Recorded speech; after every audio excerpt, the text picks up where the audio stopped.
오래전에 모였던 경양교회 구역장 세미나 중에 특이한 프로그램이 하나 있었습니다.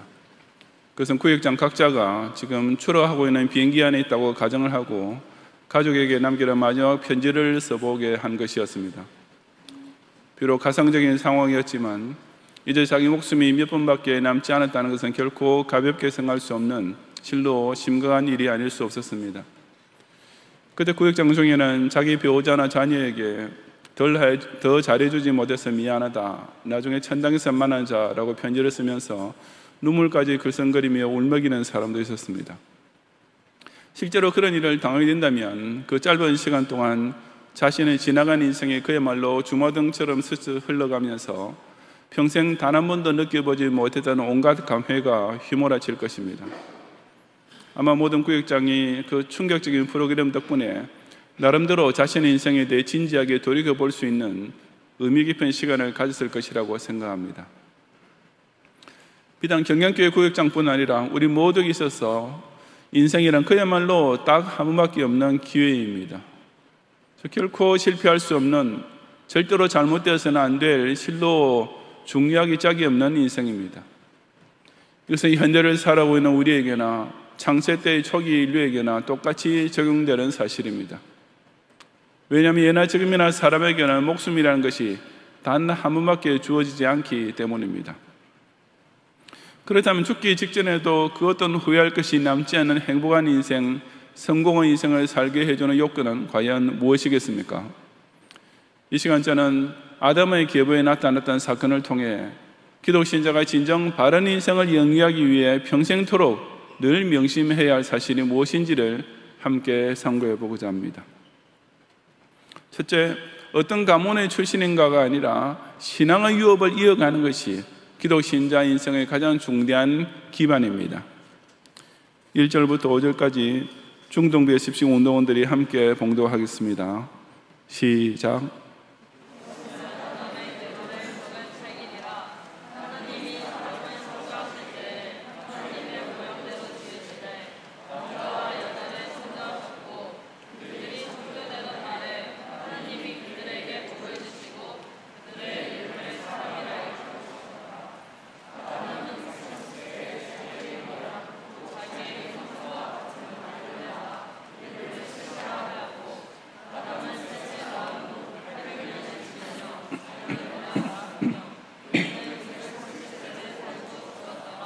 아멘. 감사합니다. 아담은 우리가 잘 아는 가인과 아벨, 그리고 본문에 나오는 셋을 낳았지만 그 외에도 성경에 기록되지 않은 많은 자식이 있었을 것이 분명합니다. 왜냐하면 아담의 아들들은 아담의 딸들, 즉 자기 자매가 없었다면 결혼할 상대가 없을 것이 분명하므로 비록 성경에 아담의 딸들의 이름이 한 명도 등장하지는 않지만 그에게 딸들이 있었다는 사실은 틀림없기 때문입니다. 오늘날에는 열성유전의 위험성 때문에 근친 결혼을 금하고 있지만 당시에는 유전 형질이 아직 순수했기 때문에 형제자매가 결혼한 데에도 아무 문제가 없었을 것입니다. 또한 아담은 셋을 낳은 후에도 800년을 더 살면서 자녀들을 낳았으며 라고 했으니 분명히 아주 많은 자녀, 즉 최소한 수십 명, 어쩌면 수백 명의 아들, 딸을 낳았을 것이 분명합니다. 그런데도 이 창세기 5장 족보에는 오직 셋 한 사람만 언급되었습니다. 이런 현상은 6절 이하에 계속 이어지는 족보에도 마찬가지입니다. 어떤 사람은 100 몇십 세가 되어 누구를 낳았다고 되어 있는 반면 어떤 사람은 60 몇 세에 누구를 낳았다고 했습니다. 이것은 이 족보에 실린 사람들이 반드시 장자만은 아니었음을 암시해 줍니다. 그렇다면 많은 형제 중에서 유독 한 사람씩만 이 족보에 이름을 올리게 되는 그 사람들의 조건은 무엇이었겠습니까? 그것은 곧 아담에서 시작해서 노아까지 이어지는 계보에 속한 사람들입니다. 다시 말해서 창세기 5장에 기록된 아담의 계보는 곧 셋처럼 여호와 이름을 부르며 예배하는 신앙을 지키고 이어간 가문의 족보인 것입니다. 아담의 아들들만 해도 그처럼 신앙의 자손이 된 셋과 불신앙의 자손으로 떨어져 나간 가인이 갈라졌습니다. 꼭 마찬가지로 셋의 자손 중에서도 또 곁길로 나간 자손이 수없이 많았을 것입니다. 그처럼 갈라지고 또 갈라지면서도 노아의 세대에 이르기까지 신앙을 바로 지킨 계보가 이 본문에 기록되어 있는 것입니다. 다시 말해서 아담에서 출발하여 셋을 거쳐 노아에 이르기까지 신앙을 지킨 집안보다는 불신앙으로 흘러간 집안이 훨씬 더 많았습니다. 그 결과 우리가 잘 아는 대로 노아 시대에 가서는 사람의 죄악이 세상에 가득하게 되었고, 오직 노아만 하나님 앞에서 의인이요 당대의 완전한 자로 남게 되었습니다. 그렇다면 기독 신자가 이런 신앙의 족보로 이어가는 것은 그 얼마나 소중한 일이겠습니까? 장자로 태어나느냐 아니면 막내로 태어나느냐 하는 것은 이 세상 사회에서는 상당히 따지는 문제이지만 신앙 세계에서는 정말 아무 상관없는 일입니다. 아들로 태어나느냐 딸로 태어나느냐 역시 마찬가지입니다. 미국에서는 결혼을 하면 아내는 원래 자기 성을 버리고 남편의 성을 따라가게 되고, 우리나라에서는 10여 년 전까지만 해도 여자가 호주가 될 수 있는 법이 없었지만, 물론 이런 것 역시 영적으로 볼 때는 그리 중요한 문제가 아닙니다. 문제는 오로지 누가 신앙의 유업을 물려주는 부모가 되며 누가 신앙의 유산을 물려받는 자녀가 되느냐 하는 이것 하나뿐입니다. 크게 도표를 그려보면 바른 신앙이 몇 대 몇십 대로 잘 이어진 집안도 있을 것입니다. 하지만 어떤 집안은 여러 자녀 중에 겨우 한 자녀 집안으로만 그 신앙 유업이 간신히 이어진 경우도 있을 것이고, 어떤 집안은 본인에게서 딱 끝나고 바로 그 다음 대에서는 완전히 신앙의 대가 끊긴 집안도 부지기수일 것입니다. 할아버지가 6.25 전쟁 당시 순교자였고 아버지가 현직 목사를 할지라도 그 아들은 오히려 종북 좌파가 되고 교회를 욕하는 경우도 있지 않습니까? 즉 영적 계보에 있어서는 오직 그 본인이 과연 신앙의 유업을 제대로 이어받았느냐 그렇지 못했느냐 하는 이것만 문제가 됩니다. 예수님을 잘 믿는 사람이 자기 자녀만 모두 다 확실히 신앙을 지키게 해도 엄청난 결과를 가져오지 않겠습니까? 거기다 새로 전도를 받고 신자되는 집안까지 점점 더해지면 간단히 계산해 보더라도 기독교는 지금쯤 인류의 절대다수가 되고도 남았을 것입니다. 그러나 현실이 그렇지 않다는 것은 바로 그런 신앙의 대물림에서 실패한 집안이 무수히 많다는 뜻이며, 그것이야말로 신앙의 가문에서 일어나는 가장 큰 비극이 아닐 수 없습니다. 그러니 김씨, 박씨, 이씨를 따지는 것도 아무 의미 없으며, 진짜 중요한 문제는 우리 가족을 통해 바른 신앙이 유업으로 계속 이어지는가 하는 이것입니다. 만약 내 부모가 아직도 불신자이면 만사 제쳐놓고 그분들부터 구원의 확신을 얻도록 전도해야 하며, 다른 사람 전도는 못할지언정 우리 우선 자기 자녀와 손자만이라도 분명한 신앙의 후손이 되도록 부지런히 가르치며 간절히 기도해야 합니다.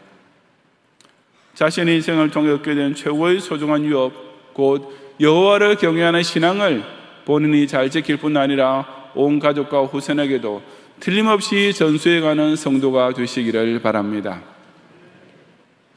둘째로 얼마나 오래 살았는가가 아니라 하나님과 동행하는 것이 기독 신자 인생의 진정한 행복입니다. 21절부터 27절까지 고등부 SBC 운동원들이 함께 봉독하겠습니다. 시작.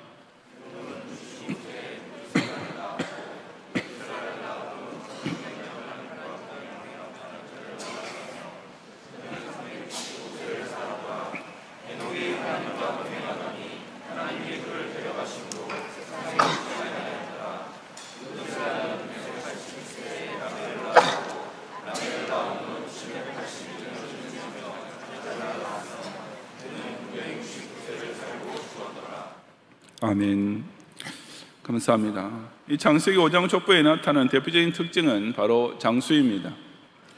본문에 계속 반복되는 수백 년의 횟수가 그 본인의 나이가 아니라 그 사람의 가문이 존속된 기간이었다는 주장도 있지만 그렇게까지 억지로 해석할 필요는 없습니다.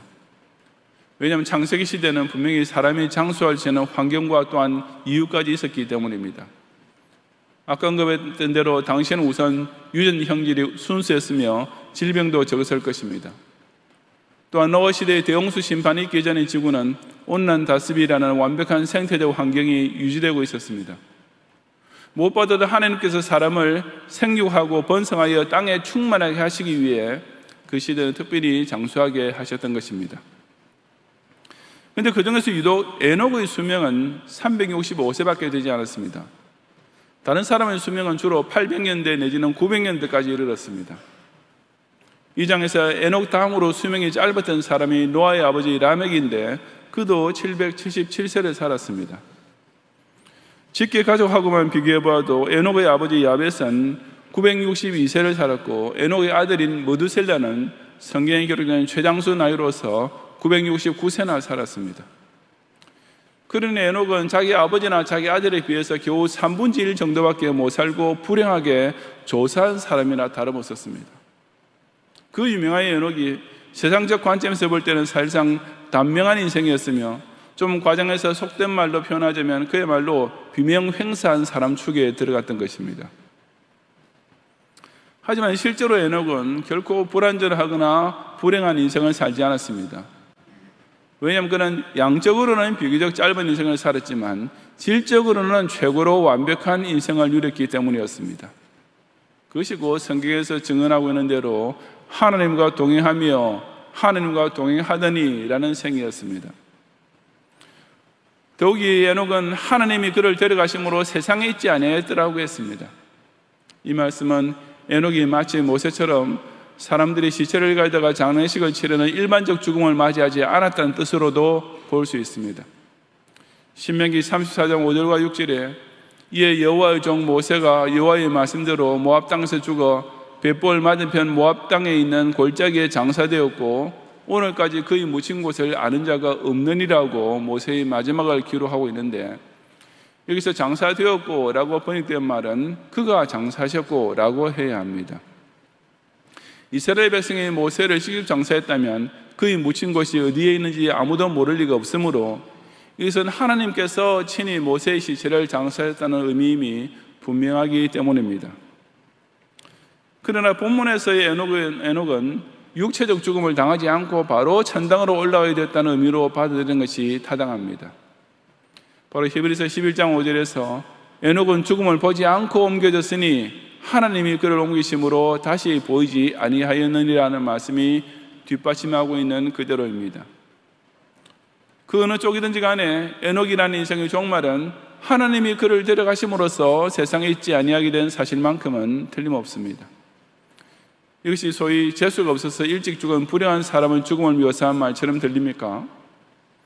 평생을 하나님과 동행하며 사는 사람은 죽을 때도 하나님께서 데려가십니다.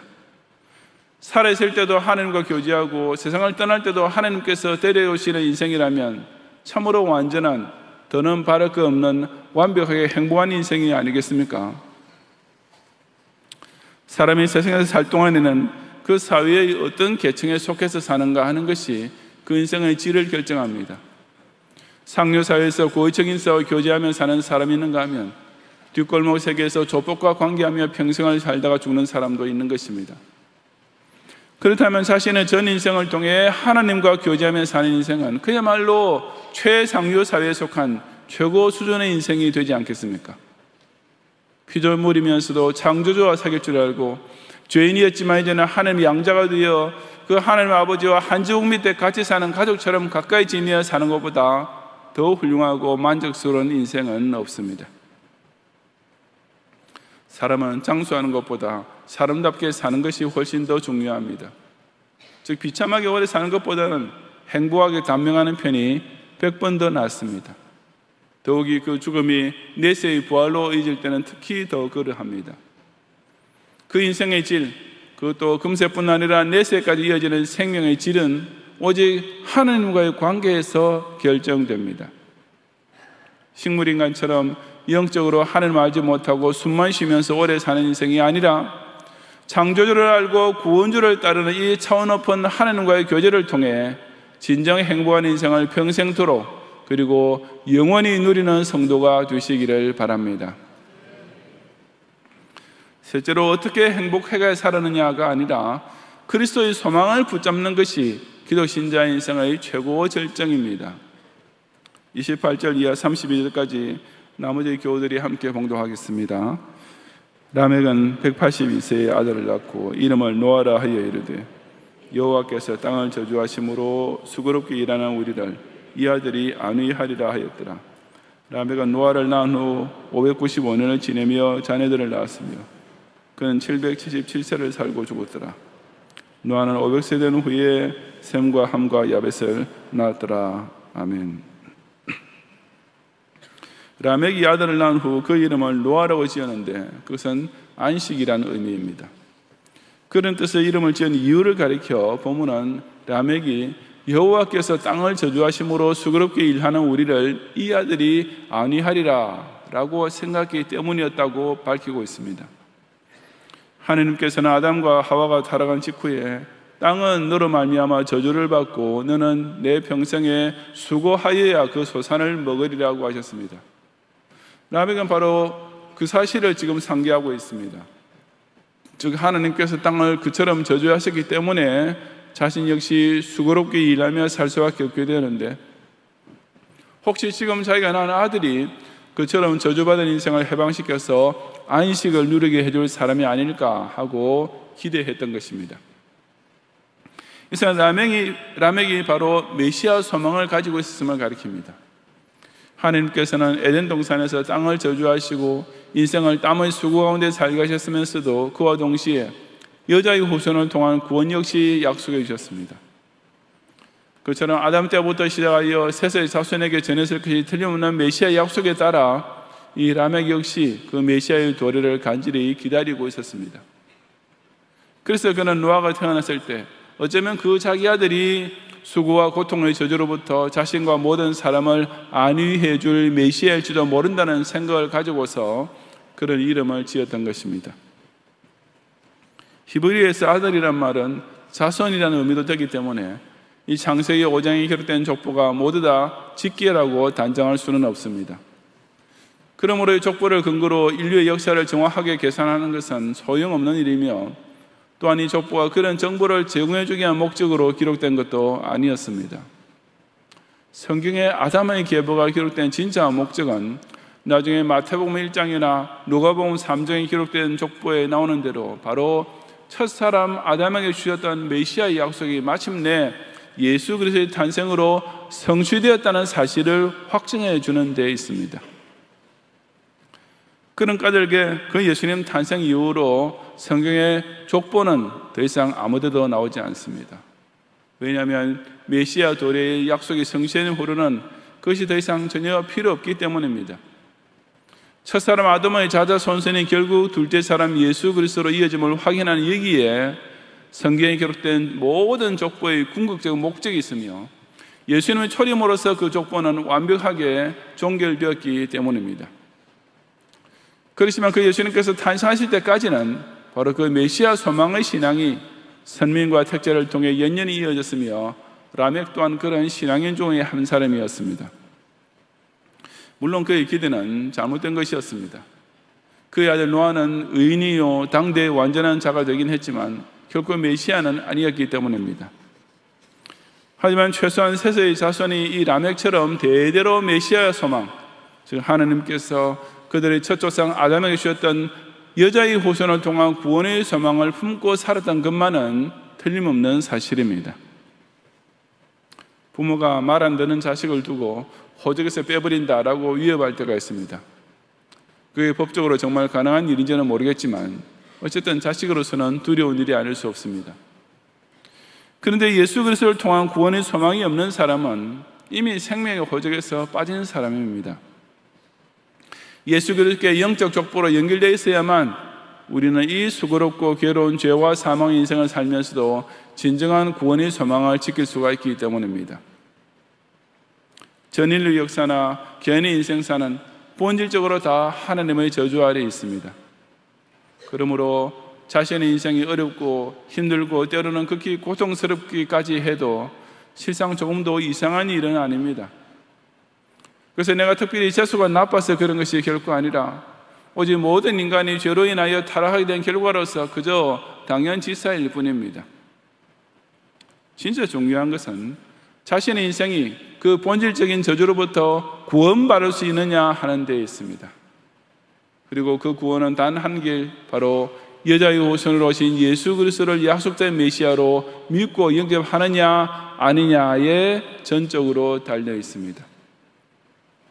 첫사람이 에덴 동산에서 전 인류에게 영향을 끼치는 최악의 실패를 저질렀을 때도 하나님께서는 즉시 여자의 후손을 통해 그 전적 부패와 완전 무능력의 절망적인 처지로부터 회복될 수 있는 길을 열어주셨으니 실로 이 소망만 확실히 지키면 극복해내지 못할 인생 문제라는 것은 단 하나도 남지 않을 것이 분명하지 않습니까?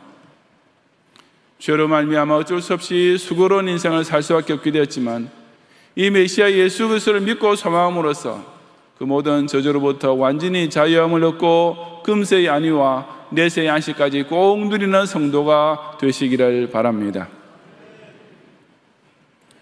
성도 여러분, 아담의 후손은 이처럼 제2세대에서부터 둘로 쫙 갈라졌습니다.